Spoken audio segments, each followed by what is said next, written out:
Muito bom dia a todos, salve Maria. Estamos aqui no Mosteiro Beneditino Santa Cruz, em Nova Friburgo. Estamos aqui com a presença honrosa do irmão Marcial. Nosso intuito aqui é saber um pouquinho sobre a vida monástica e a vida de São Bento. Irmão Marcial, mais uma vez, muito obrigado por conceder o seu tempo e essa entrevista. Irmão Marcial, vamos começar assim com perguntas super básicas, para que o senhor possa nos comunicar a vida monástica. Primeira pergunta, basicamente, é quais são as tarefas de um monge dentro de uma ordem beneditina? Então, dentro da ordem beneditina, o monge ele pode receber vários encargos dentro do mosteiro, mas além desse trabalho, seria um trabalho manual, prático, o principal objetivo do monge dentro do mosteiro é a oração dos ofícios, os ofícios que não são muito comuns fora do mosteiro da vida monástica. Então, em primeiro lugar são os ofícios, depois a Santa Missa, a liturgia no geral. Então, pelo Santo Ofício, que os monges todos rezam, assim a gente alcança graças para a gente mesmo e para a igreja no geral, para a conversão dos pecadores e tudo mais. Mas se for de ser no sentido mais prático, todo noviço, todo monge com votos recebe um encargo dentro do mosteiro. Ele pode ser sacristão, ele pode ser o padeiro do mosteiro, ele pode ser o celeireiro que cuida da parte financeira, enfim, ele pode ser o hospedeiro também, que ele cuida de receber os hóspedes, cuidar das celas e tudo mais. Então, seria nesse sentido. Ele pode ser o sacerdote também, ser ordenado sacerdote, conforme a vontade dos superiores, mas nunca são coisas que a gente mesmo escolhe, A gente é designado pelas coisas. Basicamente, vocês vivem a regra de ora et labora. Nossa vida, nosso dia todo é constituído por isso. Oração, os ofícios, a missa, oração privada, trabalho manual, pode ser tanto nas colheitas lá fora, a gente tem as árvores frutíferas, os trabalhos na estrada, aqui dentro também, trabalhos mais intelectuais também, como preparativo de um boletim, ou coisa assim, de conteúdo também, os padres têm essa parte, que cuidam dessa parte, e o estudo. Então são três coisas: oração, trabalho e estudo. Maravilhoso. Todo dia isso, mas uma rotina que Santifica. Que santifica. Muito bom, irmão Marcelo, muito bom. Sigamos aqui, então, como é a alimentação de um monge simples? Então, a principal diferencial que eu percebi quando vim para o mosteiro é a regra dos horários. Quando a gente está no mundo, a gente come quando a gente sente fome. Então, a gente não tem uma regra fixa, a não ser que a pessoa seja regrada. Mas aqui a gente tem hora para comer, hora para tomar café. Fora dos horários não pode comer. Tem que ser nos locais onde a gente pode comer. Então, é basicamente um cafezinho depois de matina, Só um cafezinho. O café da manhã, no refeitório. O almoço, o lanche depois do trabalho à tarde e a janta. Mas a gente tem que obedecer esses horários, tem que comer nos lugares previstos por isso, E, claro, durante o ano tem muito tempo de jejum também, que a gente faz um jejum monástico, que é semelhante ao que se exige dos civis, 2 refeições menores, uma completa, e tem o jejum mais brando também, mas não tem nada de especial. Assim, claro, a gente também corta a carne vermelha, Peixe a gente come, e eu acho que leite também. Nesses dias que a gente não come carne, não tem o leite, não tem nem gordura animal, mas é isso. Basicamente isso. Ótimo. Então, a seguinte pergunta seria: de que maneira os monges beneditinos influenciam as pessoas de fora do mosteiro? É uma visão do irmão Marcelo, por favor. Então, como já li muitas vezes, desde a Idade Média já percebi isso, que o monge, com o seu hábito, o seu modo de vida, ele é praticamente um sermão vivo, né? A gente, pelo nosso modo de vida, pelos nossos costumes, pela nossa obediência à regra, a gente basicamente serve de exemplo para santificar os fiéis, também atrair eles para essa vida, né? Incentivar muitos, principalmente quem é novo ou quem tem mais idade, a repensar a sua vida e ver se tem vocação ou não. Então, muitas vezes um exemplo de silêncio do monge, por exemplo, quando ele tem que sair, né? Sair em alguma missão, coisa assim, algo que a gente observa a regra aqui e fora. E essa observância fora também, mais, até se exige bastante na regra, que o monge se lembre da regra fora, isso serve de exemplo para os leigos, né? E eles percebem nessa observância uma ordem, e uma ordem que gera uma paz. Então, essa seria a principal, pelo que eu percebo, assim, influência nas pessoas. Maravilhoso, Marcelo. Muito bom. Vejo que a disciplina, né? A disciplina ajuda a ter uma paz, como o irmão disse. Muito bom, muito bom. No convívio do mosteiro beneditino, o que proporciona? O que proporciona o convívio beneditino?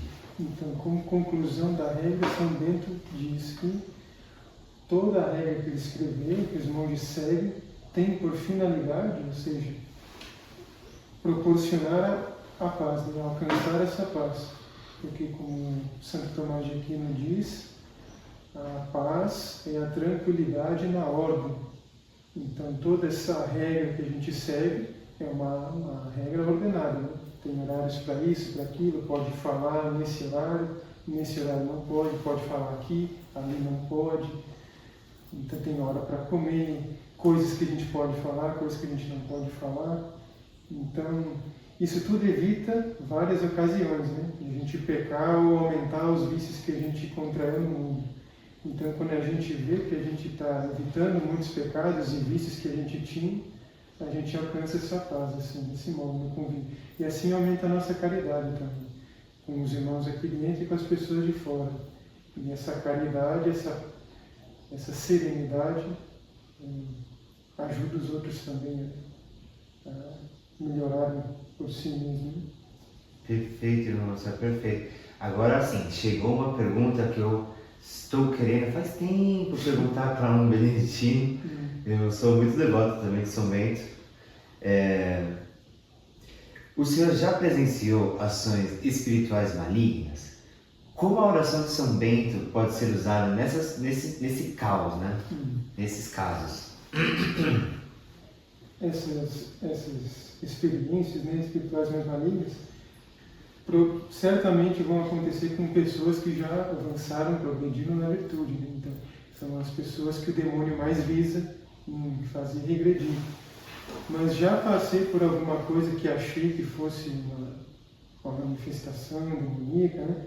Mas sempre quando acontece esse tipo de coisa, a gente pede ajuda, auxílio ao diretor espiritual e ele dá a dica de ouro, né? Procure primeiro, de todas as formas, um motivo natural para aquilo que está acontecendo. Então, eu segui essa dica, né? E no fim descobri que essas coisas que estavam acontecendo eram umas coisas naturais, coisas de temperatura e coisas assim. Não tinha nada a ver com algo sobrenatural. Então eu fiquei bem tranquilo depois.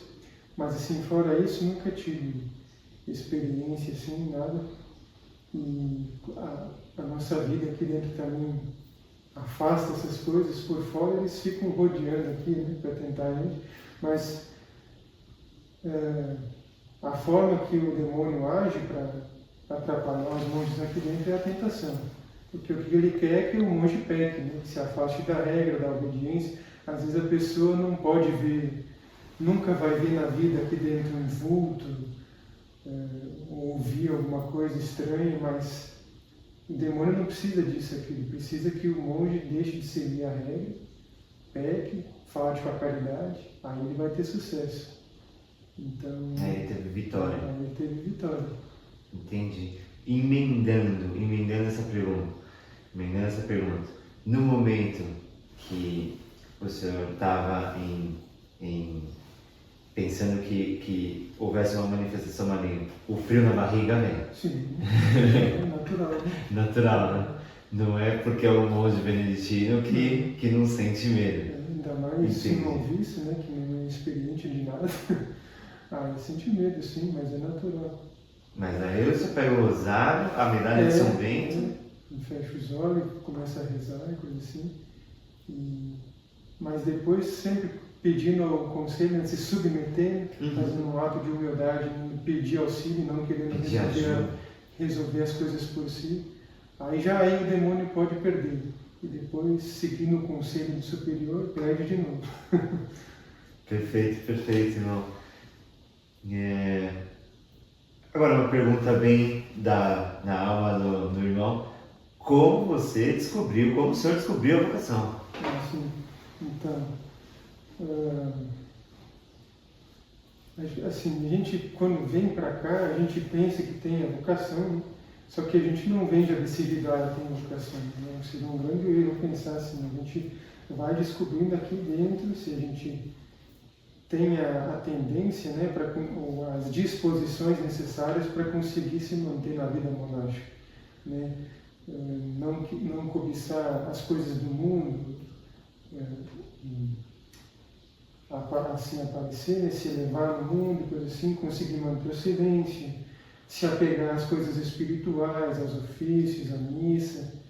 Então, esses são indícios, mas já ouvi falarem, assim, pessoas mais experientes na vida espiritual, que a gente só descobre se o monge realmente tem a vocação no dia dos votos perpétuos. Aí sim, né, essa pessoa tem vocação, mas antes disso é uma incógnita. Assim. Ou seja, o senhor faz uma experiência dentro do mosteiro e no meio da experiência o senhor sente o chamado. Assim, a gente vê que Deus dispõe graça para a gente se manter nisso. Na verdade, todo mundo é chamado à perfeição. E a perfeição, como se vê, ela é proporcionada mais facilmente com a vida monástica, uma regra, com o silêncio, com a missa diária, os sacramentos diários. Então, todo mundo é chamado, mas a pessoa pode ou não aceitar, né? Tanto que uma vez Santo Tomás dizia isso e pediram para ele, mas se todo mundo fosse religioso, o mundo ia acabar, não ia mais ter família. Aí ele falou, sim, mas seria o melhor fim do mundo, né? Olha, é uma lógica... mas só se descobre no dia dos votos, assim, porque, por exemplo, tem São Tomás Moro. Antes de ele voltar para o mundo, ele quis ser cartucho, foi para Cartucha, viveu alguns anos lá e depois saiu, viu que não ia aguentar o celibato. E mesmo assim foi santo no mundo. Né? Então, a gente descobre a vocação não é de imediato, assim, pode demorar uns... Demora o que Deus permite demorar. A evidência revelada. Perfeito, irmão, perfeito. Agora, eu vou perguntar um tanto, vou tentar fazer da melhor maneira possível. Então, o mundo ocidental chegou a um nível de liberalismo paradoxal que vem gerando muita angústia e desorientação em muitas pessoas. Como o modo de ser beneditino pode oferecer caminhos para viver melhor? Então, no mundo, principalmente hoje, no mundo liberal, a gente mesmo quando se converte, né, já está na tradição e tudo, ainda assim tem um modo de pensar liberal, mas não se dá conta disso. Né? Então, quando a gente vem para cá, a gente ganha armas para combater esse liberalismo na nossa cabeça e no modo prático de vida também. E pelo que eu percebo assim, o principal é a obediência. A obediência conta, que a regra exige, que no mundo é muito difícil uma pessoa praticar, assim, porque ela quer se libertar de tudo, né? Ela não quer, a pessoa hoje no mundo é rodeada de bens materiais que geram conforto, então ela se acostuma com isso, e sofrer qualquer pena, por mínima que seja, é muito difícil, porque a nossa carne está sendo satisfeita e o espírito não. Né? Então, quando a gente vem para cá, é tudo o contrário. tem que obedecer, tem que ficar em silêncio,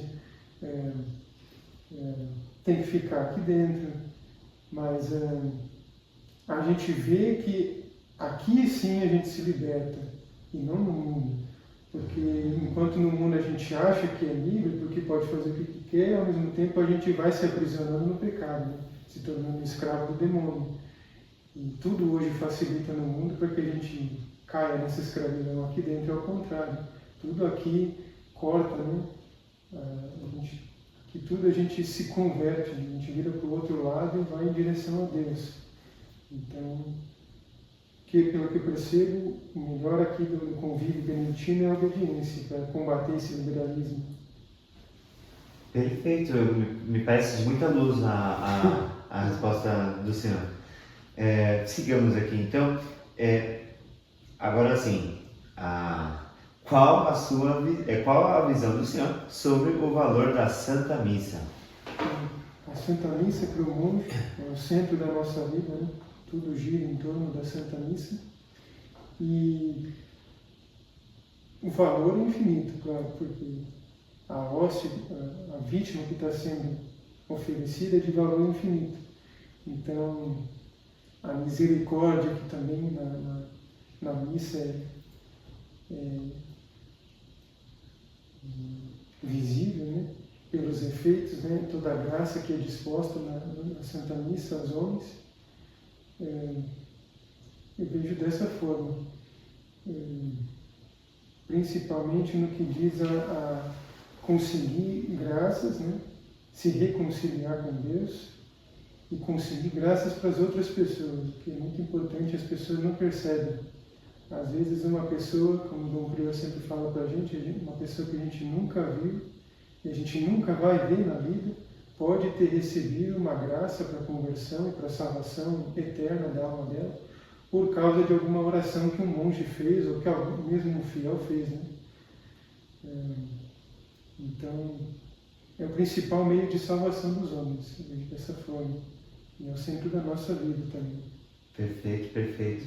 Meu nome é Leonardo e eu tenho um santo do meu nome, que é São Leonardo de Porto Maurício, e eu lembro que ele disse em um dos livros dele sobre a Santa Missa que quando o sacerdote celebra a missa, as portas do céu se abrem. Sim. E aí é um derramamento de graças absurdo. Sim. Que a gente não tem noção. Não tem noção. Perfeito, perfeito. O senhor pode nos dizer o que a regra diz sobre a obediência? Acho que o senhor já respondeu essa pergunta, mas se o senhor quiser só enfatizar que a disciplina nunca é demais e como ela é vivida no dia a dia. Então o monge ele tem que ter obediência pronta e obedecer em tudo mesmo. Mesmo que seja uma coisa assim que a gente percebe, não, mas não tem lógica nenhuma o que ele está dizendo, se é um irmão mais velho, se é um superior, a gente obedece. A gente só não obedece, e tem o dever de não obedecer, naquilo que for pecado. Se um monge, se um superior mandasse levar e dar um soco na cara de alguém, teria o dever de não obedecer. Mas no que não for pecado, a gente obedece.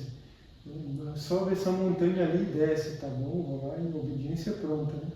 Acho que era não sei se era São Macário, Abade, ou algum padre do deserto, que um dia um nobre veio, queria ser monge, e ele pediu para esse abade o que era obediência, né? O que realmente é.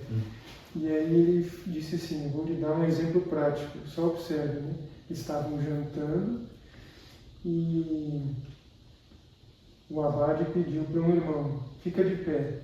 Ele ficou de pé, todo mundo comeu, ficaram prontos, né? Terminou a janta, e ele ainda estava de pé. Aí ele olhou para esse nobre e falou, então, isso é obediência. Obediência sem murmúrio, externo e interno, sem questionar o porquê das coisas, né? E nessa obediência a gente tem certeza que está fazendo a vontade de Deus, porque a gente está obedecendo o próprio Deus, né? Aí, o nosso padroeiro desse ano, Pierre-Marie Joseph Cassin, francês trapista, ele escrevia assim no diário dele, o superior dele mandava, ó, você a partir de agora vai ter que acordar às 6 da manhã, acordar mais cedo. Aí ia lá no diário dele, escrevia: o Sagrado Coração de Jesus me mandou acordar às 6 da manhã. Então, pela obediência monástica, a gente tem certeza que está fazendo a vontade de Deus, enquanto que no mundo, a gente, ainda mais hoje na crise, não tem um diretor espiritual direito, nada assim, a gente sempre está em dúvida: será que eu estou fazendo a vontade de Deus? Será que é isso que Deus quer que eu faça nessa situação, naquela situação? A gente sempre está em dúvida, isso gera angústia, né? Ansiedade, e aqui dentro não. A gente obedecendo a regra superior, sempre tem a gente fica tranquilo de consciência, né? Tá? Estou fazendo a vontade de Deus. Mesmo que eu fique o resto da vida lavando uma louça, não seja nada, não cresça, não morra assim, a gente tem a tranquilidade, não, cumprir o que Deus queria de mim. Até porque lavar uma louça não vai cair a mão. E lavando a louça a gente consegue graças para as pessoas e para nós mesmos. Não, perfeito, É perfeito. a obediência, né? A obediência alcança graças. Perfeito, perfeito, irmão. Eu estou maravilhado. Ah. Essa é uma pergunta interessante também, que, aliás, o irmão acabou de mencionar sobre o assunto. O que o senhor pode nos dizer sobre o silêncio? O silêncio é um dos principais diferenciais de todo o mosteiro, eu acho, em comparação ao mundo, né? Que no mundo a gente sai de casa, já tem barulho vindo de todo lugar, dentro de casa a gente tem barulho, a gente fica vidrado no celular, sempre está querendo ouvir alguma coisa. Antes de vir para cá mesmo, não conseguia trabalhar mesmo dentro de casa sem estar ouvindo alguma coisa. Mesmo que era uma coisa honesta, né, uma aula, um canto mergulhando, mas não conseguia ficar em silêncio. Então, quando esse barulho era retirado, ficava angustiado, ficava ansioso: nossa, eu preciso ouvir alguma coisa, preciso ouvir alguma coisa. Então, vir para cá foi um remédio, basicamente. Se desfazer do celular vindo para cá foi um remédio. Essa ansiedade, sono, então, e gera uma paz também, uma grande paz. Não só o silêncio exterior, que a gente é obrigado a obedecer, mas interior também. A gente para de ficar pensando muita besteira, e às vezes a gente pode cair numa ocasião de pecado por pensamentos, mas isso porque a gente está recebendo muito estímulo, né? Muito estímulo concupiscível, a concupiscência está sempre sendo alimentada. E mesmo que a gente queira evitar, é muito difícil no mundo. E aqui dentro não, ao contrário, a gente tem que evitar esses estímulos assim. Porque senão a gente não consegue rezar, não consegue meditar, pensar, estudar. Então, é um grande diferencial. Emendando nessa pergunta, o senhor acha então que, por exemplo, estou emendando uma pergunta aqui, do nada. O senhor acha, por exemplo, que o silêncio seja o remédio para muitas doenças psicossomáticas, aquelas que síndrome do pânico, essas coisas? Sim. Se a pessoa consegue ter um certo controle quanto a isso, sim, né? Mas às vezes uma doença dessas pode fazer que a pessoa fale ou busque algo sem ela querer muito, né? Ela não quer, mas a vontade está acima das forças dela, né? Mas se ela tem o controle, sim, com certeza. Perfeito, perfeito. E uma última pergunta, irmão Marcel. Como foi a sua transição da sua vida no mundo para o mosteiro? Então, fica à vontade de responder da melhor forma possível que o senhor achar. Ela não é muito fácil, né? Porque, como disse, primeiro tem outros fatores, por exemplo, se separar da família, não é fácil. Não. E a gente vai dar um último adeus ali,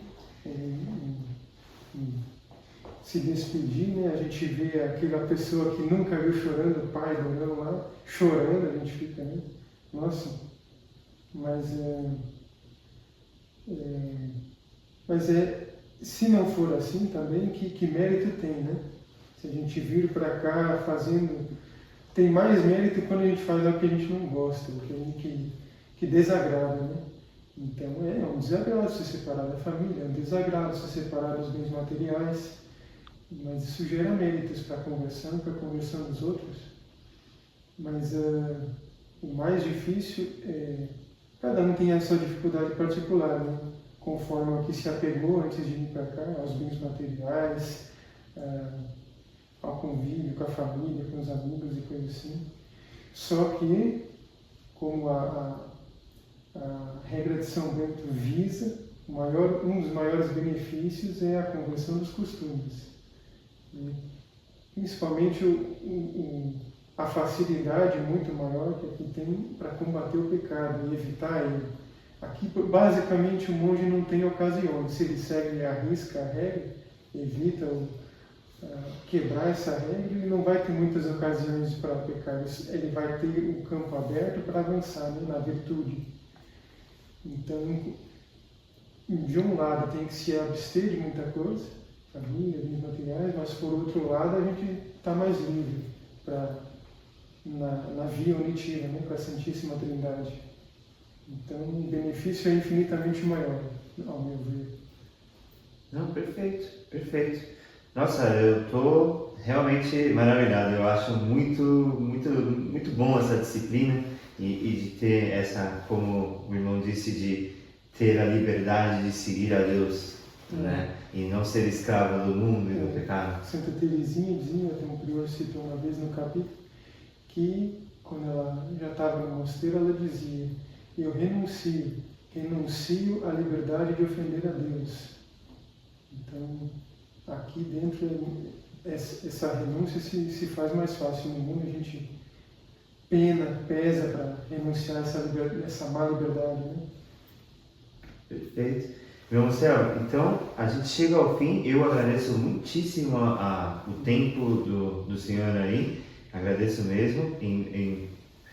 Eu, Leonardo Polexili, em nome da União Libertação, agradeço muito pela conversa aqui que eu tive com o senhor. Eu espero ter trazido tudo o possível da vida monástica, das regras da disciplina de São Bento. Agradeço muito, senhor, irmão Marcelo. Muito obrigado, Nossa Senhora lhe pague, viu?